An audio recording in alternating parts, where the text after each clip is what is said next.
D'énormes ambitions pour assurer la transformation de la vie de tous les Béninois avant 2021. C'est ce que révèle ici à Tangueta le programme d'action du gouvernement. Loin des promesses de campagne, ce programme, c'est un paquet de 77 réformes soutenues par plus de 300 projets d'investissement, dont 45 prioritaires. Le Bénin révélé, ce n'est pas justement la mise en œuvre de projets, de programmes et d'utilisation de nos intelligences et de nos forces que nous allons transformer là où il n'y a rien en richesse. Dans l'agriculture, ici, il y a du bon riz de montagne.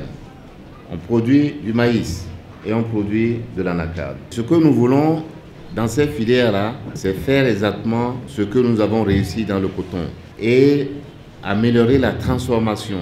Ici aussi, il y a les productions maraîchères. À côté des promesses de transformations institutionnelles, économiques et du volet social couvert par l'Arche, bien d'autres ont été faites aux populations de Kobli, Tangueta et Materi. Nous adhérons au programme parce que, en ce moment, le seul médecin du développement s'appelle Patrice Talon. Au niveau de l'Assemblée, nous vous rassurons devant nos populations ici de notre disponibilité à accompagner le gouvernement. C'est dans notre programme de finir ce barrage-là.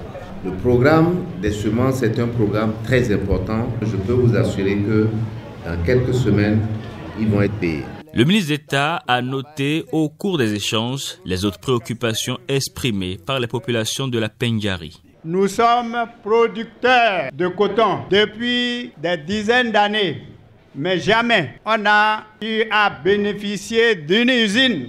Le pays a été affecté par des ravageurs, surtout au niveau céréalier. D'ici là, la sauce est plus que la pâte. Il faut revoir comment faire pour subvenir à leurs besoins. Rassurer ces populations de l'Atakora espèrent, comme bien d'autres, notamment celle de Natitengu, toucher bientôt du doigt toutes ces bonnes nouvelles reçues.